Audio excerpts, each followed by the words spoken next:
Senior జై శ్రీరామ్. జై శ్రీరామ్. జోహార్ స్వామి వివేకానంద. భారత్ మాతా key జై. మాతరం మాతరం వందే మాతరం. మాతరం మాతరం వందే మాతరం. భారత్ మాతా కీ జై. భారత్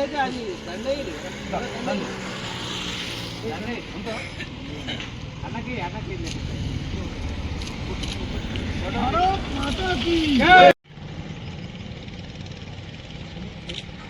భారత్ మాతా కీ మాతా కీ జై.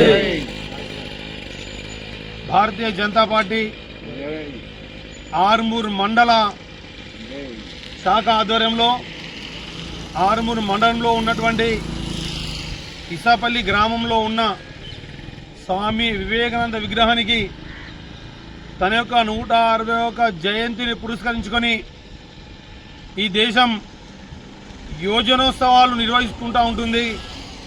వారి ఆశయాల ఆదర్శాలను ఈ యువకులందరూ కూడా పుణికిపుచ్చుకొని ఈ దేశం ధర్మం కోసం పనిచేయాలన్న ఆశయంతో వారి విగ్రహానికి పూలమాలలు వేసి ఘనంగా నివాళులర్పించడం జరిగింది.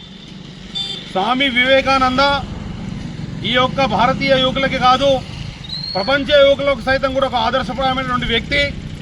స్వామి వివేకానంద భగవద్గీతనే చదవడమే కాదు, అవసరమైతే మీరు వాలీబాల్ ఫుట్బాల్ కూడా ఆడండి అని చెప్పి యువకులకు ఉత్సాహాన్ని ఇచ్చినటువంటి వ్యక్తి వివేకానంద.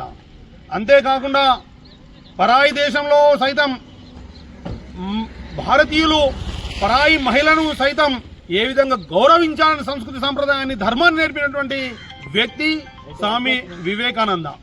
స్వామి వివేకానందను ఆదరణ తీసుకున్నటువంటి యువకులు ఎన్ని కష్టాలు వచ్చినా ఎన్ని నష్టాలు వచ్చినా కూడా అదనకుండా బెదరకుండా సమస్యలను పరిష్కరించుకుంటూ ముందుకు వెళ్ళడమే నేర్చుకుంటారు తప్ప, కానీ నాటి కాలంలో ఉన్నటువంటి యువకులు ఎస్ఎస్సీలో ఫెయిల్ అయినా, ఇంటర్లో ఫెయిల్ అయినా, డిగ్రీలో ఫెయిల్ అయినా, చిన్న సమస్య వచ్చినా కూడా తల్లిదండ్రులకు తీరని శోకాన్ని మిగుల్చుకుంటూ ఆత్మహత్యలకు పాల్పడతా ఉన్నారు.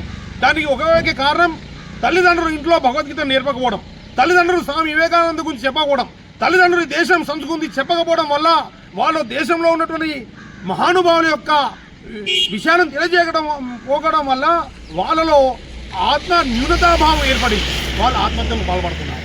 అదే ఈ దేశం కోసం ధర్మం కోసం త్యాగం చేసినటువంటి మహానుభావుల యొక్క జీవిత చరిత్రలో మన పిల్లలకు నేర్పితే ఎన్ని సమస్యలు వచ్చినా కూడా వాళ్ళు ఎదుర్కొంటారే తప్ప వాళ్ళు ఆత్మహత్యకు పూనుకోరు. కాబట్టి ముందుగా తల్లిదండ్రులు తమ పిల్లలకు ఈ దేశం కోసం ధర్మం కోసం పనిచేసినటువంటి ఎవరైతే యువకులు ఉన్నారో ఆ యువకుల యొక్క దేశభక్తుల యొక్క చరిత్రలను తెలియజేయాలి.